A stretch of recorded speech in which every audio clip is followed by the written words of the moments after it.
Assalamualaikum warahmatullahi wabarakatuh. Izin memperkenalkan diri, nama saya Ilham Jaya Kusuma dengan NPM 2208260106 dari angkatan 2022 kelas B. Di sini saya akan menjelaskan tugas tentang blok kardiologi yang berjudul nyeri kepala pada hipertensi. Ada 9 topik di sini. Ada faktor risiko dari nyeri kepala, hubungan nyeri kepala dan hipertensi, anatomi, histologi, fisiologi dari jantung, pemeriksaan fisik, pemeriksaan penunjang, klasifikasi hipertensi, patofisiologi hipertensi, tata laksana, serta komplikasinya. Baik, yang pertama itu ada faktor risiko nyeri kepala.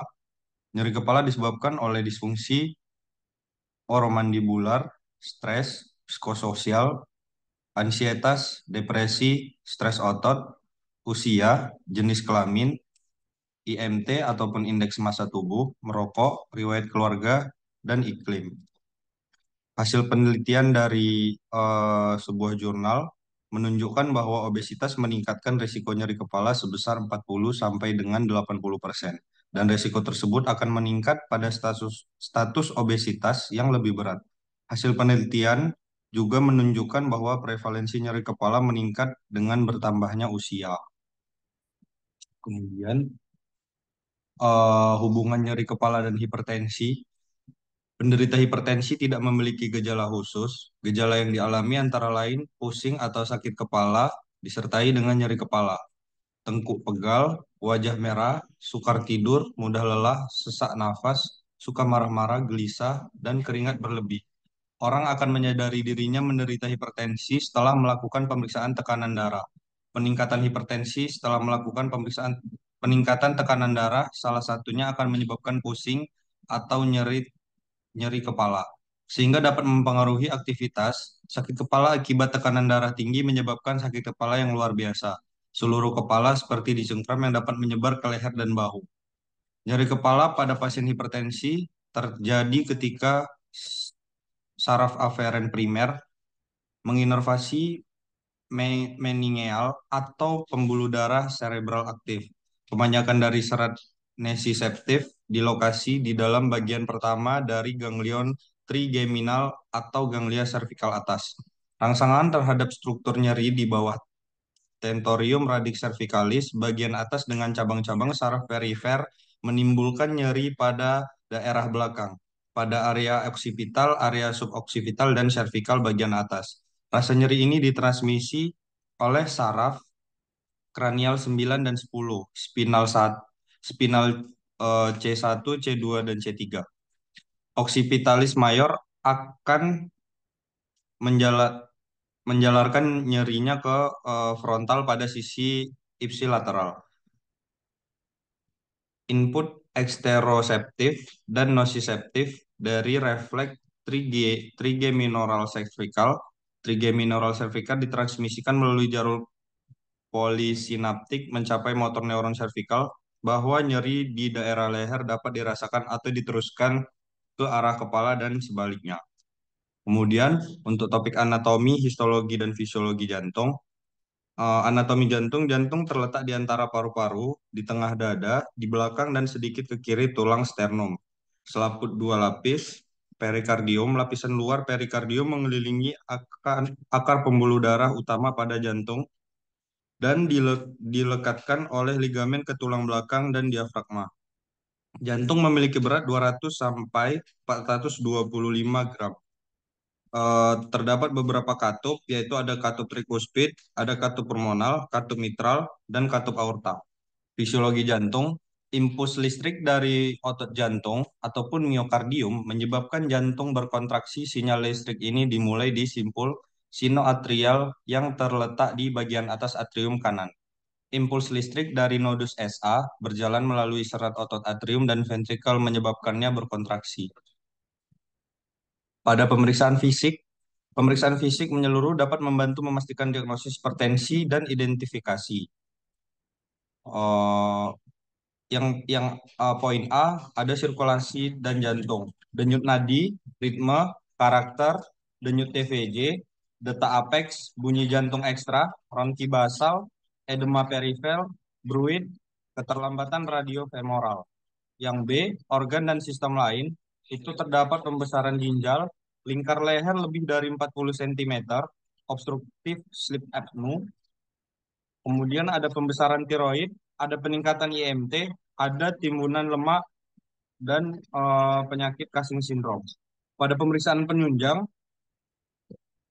terdapat tes darah, yaitu natrium, kalium, keratinin, serum, dan perkiraan laju filtrasi glomerulus, profil lipid, dan glukosa puasa. Pada tes urin, dilakukan tes urin dipstick, kemudian pemeriksaan EKG 12 hadapan, itu untuk mendeteksi fibrilasi atrium, hipertrofi ventrikel kiri, penyakit jantung iskemik. Kemudian klasifikasi hipertensi. Klasifikasi hipertensi menurut Joint National Committee 7, eh, terdapat beberapa kategori.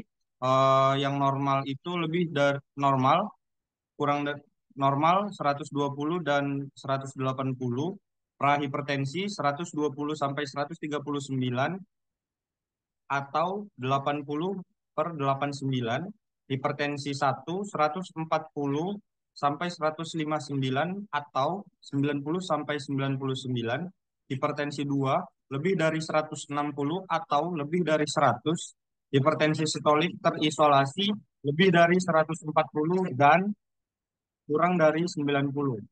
Patofisiologi hipertensi, mekanisme terjadinya hipertensi adalah melalui terbentuknya angiotensin 2 dari angiotensin 1 oleh angiotensin 1 converting enzyme atau ACE. ACE memegang peran fisiologis penting dalam mengatur tekanan darah. Darah mengandung angiotensinogen yang diproduksi di hati. Selanjutnya oleh hormon renin diproduksi oleh ginjal akan dirubah menjadi angiotensin 1 oleh ACE yang terdapat di paru-paru. Angiotensin 1 dirubah menjadi angiotensin 2. Angiotensin 2 inilah yang memiliki peranan kunci dalam menaikkan tekanan darah melalui dua aksi utama. Terdapat tata laksana umum, yaitu dilakukannya diet rendah natrium, kemudian diet rendah lemak, kemudian berhenti merokok dan alkohol, kemudian ada olahraga. Kemudian untuk medikamentosanya, untuk hipertensi grade 1 eh, itu menggunakan satu obat. Apabila usia pasien kurang dari 60 tahun, maka diberikan captopril 12,5 mg 3 kali sehari. Kemudian apabila pasien berumur lebih dari 60 tahun, diberikan amniodipin 5 mg 1 kali 1 hari. Untuk hipertensi grade 2, menggunakan dua obat sekaligus, dengan ya, obatnya yaitu captopril 12,5 mg kali 3, kemudian amlodipin 5 mg kali 1. Komplikasi dari nyeri kepala pada hipertensi, itu ada stroke. Hipertensi dapat menyebabkan tekanan yang lebih besar pada dinding pembuluh darah. Kemudian penyakit jantung koroner, pengapuran pada dinding pembuluh darah jantung, kemudian hipertrofi ventrikel kiri, itu menimbulkan perubahan waktu hantaran listrik. Baik, referensi dari Kemenkes RI, KKRI 2019, klasifikasi hipertensi 8 dalam kurung 5, 55. RHI PDHI 2019, konsensus penata laksanaan hipertensi 2019, Indonesian Society Hipertensi, halaman 1 sampai halaman 90. Pramana D 2020, penata laksanaan krisis hipertensi, jurnal kedokteran, 5 dalam kurung 2, halaman 91 sampai 96. Rayin Naningsi, Rohman MS, Suyuti H, Abdullah AAH, Verlia WV 2021, pengaruh hipertensi terhadap glaukoma, Universitas Brawijaya Press. WHO 2023, hipertension. Baik, mungkin sekian presentasi tugas dari saya. Saya ucapkan terima kasih. Assalamualaikum warahmatullahi wabarakatuh.